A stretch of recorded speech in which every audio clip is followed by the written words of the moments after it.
এখন আমরা গুরুত্বপূর্ণ আলোচনায় ঢুকবো, খুব মন দিয়ে শুনবেন। এক, গীবতের পরিচয়। 2 নাম্বার, কয় মাধ্যমে গীবত করি। 3 নাম্বার, কয় ধরনের গীবত করি। 4 নাম্বার, গীবতের ভয়াবহতা। 5 নাম্বার, গীবতের ক্ষতি। 6 নাম্বার, গীবতের স্তর। 7 নাম্বার, গীবতের গন্ধ পাওয়া যায় এমন 8টা শব্দ আমরা সর্বশেষ শিখব। এই জন্য বলছি একদম এদিক সেদিক মাথা নাড়ায় না, পুরাটা সময় খুব মনোযোগ দিয়ে শুনবেন। 1 নম্বর, গীবতের পরিচয়। তিরমিজি শরীফের 1934 নম্বর হাদিস, 1934। এই হাদিসের বর্ণনাকারী সাহাবী আবু হুরায়রা রাদিয়াল্লাহু তাআলা তিনি বলেন, কিলা ইয়া রাসূলুল্লাহ মাল গীবা। রাসূলুল্লাহ সাল্লাল্লাহু আলাইহি সাল্লামকে জিজ্ঞাসা করা হলো, ওগো আল্লাহর নবী, গীবত কি জিনিস? فقال رسول الله صلى الله عليه وسلم ذكرك اخاك بما يكره। রাসূলুল্লাহ সাল্লাল্লাহু আলাইহি সাল্লাম বললেন, তুমি তোমার ভাইয়ের ব্যাপারে এমন আলোচনা করা যেটা তোমার ভাই অপছন্দ করবে। আপনাদের এই এলাকায় এক ব্যক্তির নাম আব্দুল করিম। এই আব্দুল করিমের ব্যাপারে, আপনাদের এলাকায় এক ব্যক্তির নাম আব্দুল করিম। এই আব্দুল করিমের কোনো একটা বিষয় আপনাদের সামনে আমি বললাম, যেই কথাটা আব্দুল করিম যদি শুনতো এখানে তাহলে অপছন্দ করবে, এটাকে কি বলা হয়? গীবত। এখন আপনাদের প্রশ্ন জাগবে, হুজুর যদি আব্দুল করিমের মধ্যে সত্যিকার অর্থে এই অপরাধটা থাকে, হইতে পারে কিনা?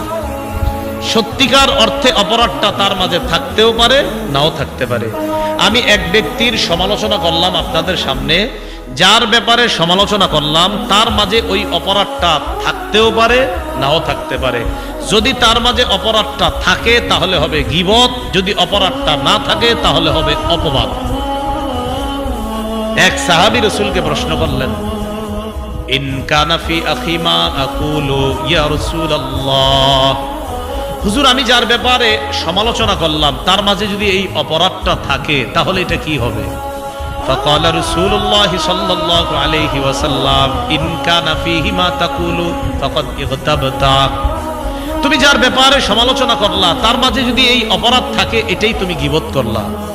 ওয়া ইল্লাম ইয়াকুন ফীহি মা তাকুলু ফাকাদ বাহাত্তা। তার মাঝে যদি ওই অপরাধটা না থাকে তাহলে তুমি অপবাদ দিলা। তাহলে বলেন তো আপনারা, আমি এক ব্যক্তির সমালোচনা করছি আপনাদের সামনে, যদি সমালোচনাকৃত অপরাধটা তার মাঝে থাকে এটাকে কি বলা হয়? আর যদি না থাকে অপবাদ। তাহলে অপরাধ থাকলে গীবত, না থাকলে অপবাদ। কেন আপনি কইবেন হে তো এটা করছে, আরে করছেই তো, এটা করলেই তো গীবত। হ্যাঁ তো খেয়ে এটা করলো কি লেগে তাই তো কইছি, তা আপনি করছে দেখেই তো বলছেন, আর বলছেন দেখেই গীবত। আর যদি না থাকে এটা অপবাদ। আমরা গীবত করি 4 মাধ্যমে। বলেন কয় মাধ্যমে? এতদিন জানতেন শুধু মুখ দিয়ে গীবত হয়, আজকে জানবেন 4 মাধ্যমে গীবত করি আমরা। 1 নাম্বার, আল গীবাতু বিল লিসান, জিহ্বা দিয়ে গীবত, মুখ দিয়ে গীবত। 2 নাম্বার, আল গীবাতু বিল কলব, অন্তর দিয়ে গীবত। 3 নাম্বার, আল গীবাতু বিল ইশারা, ইঙ্গিতে গীবত। 4 নাম্বার, আল গীবাতু বিল কিতাবা, লেখায় গীবত। ফেসবুক ব্যবহারকারীরা একদম উঠেন না, মন দিয়ে শুনেন, লেখায়ও গীবত হয়। গীবত এটা তো সবাই জানেন। আমি ওনার ব্যাপারে অযথা আপনাদের সামনে যদি একটা গীবত করি যেটা দরকার ছিল না, অপরাধ একটা করছে উনি, কিন্তু ওনার এই অপরাধটা বলা দরকার ছিল না, তাও বলে দিচ্ছি। রাসূলুল্লাহ সাল্লাল্লাহু আলাইহি সাল্লাম বলেন, এই যে তুমি অযথা একজনের ব্যাপারে এটা বলে ফেললা, দুনিয়ার পূর্ব পশ্চিম যত বড়, তুমি জাহান্নামের এই পরিমাণ গভীরতায় শুধু একটা এই অনর্থক গীবতের কারণে তোমার ঠিকানা হতে পারে। সহিহ বুখারীর বর্ণনা 6477 নম্বর হাদিস। এই হাদিসের মধ্যে আসছে, ক্বালা রাসূলুল্লাহ সাল্লাল্লাহু আলাইহি ওয়াসাল্লাম, ইন্নাল আবদা লা ইয়াতাকাল্লামু বিল কালিমাতি মা ইয়াতাবায়্যানু ফিহা ইয়াজিল্লু বিহা ফিন্নার আবআদা মিম্মা বাইনাল মাশরিক। রাসূলুল্লাহ সাল্লাল্লাহু আলাইহি সাল্লাম বলেন, কোন বান্দা যদি অনর্থক কারো গীবত করে, সমালোচনা করে, অনর্থক হুদাই বলছে মুখ দিয়া, কোনো দরকার ছিল না বলা, 4 জনে চা খাইতেছি আন্দাজে আমি ওনার ব্যাপারে কইয়া দিলাম একটা কথা। নবীজি বলেন, ওই ব্যক্তি এই কথার পরিণতি সম্পর্কে সে চিন্তাও করে নাই যে কি হইতে পারে।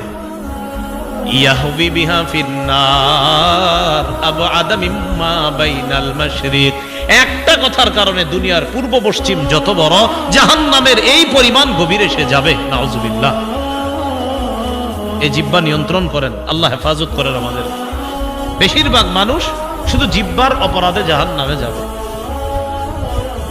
সহিহ বুখারী 6478 নম্বর হাদিসের বর্ণনা, قال رسول الله صلى الله عليه وسلم إن العبد لا يتكلم بالكلمة من سخط الله لا يلقي لها بالا يهوي بها في جهنم।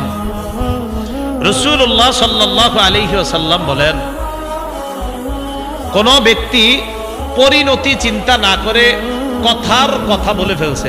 আমরা অনেক সময় কথা বলি, এই তুই এটা বললি কেন? আরে এমনি কথার কথা বললাম। এই আজকে থেকে আর কথার কথা বললেন না। এই যে কথার কথা বলে ফেলছেন, 3-4 জন কথা বলতে বলতে হঠাৎ একজনের ব্যাপারে বললেন, তো আমি বললাম তোর মেয়ে কি কইলেন? আরে মেয়ে এমনি কথার কথা কইলাম। এগুলো এত গুরুত্ব দেন না। রাসূল বলেন এই একটা কথার কথা তোমাকে জাহান্নামে নিয়ে যাবে। প্রিয় ভাইরা, জিহ্বাকে গীবত থেকে হেফাজত করবো। আল্লাহ আমাদেরকে তৌফিক দান করেন।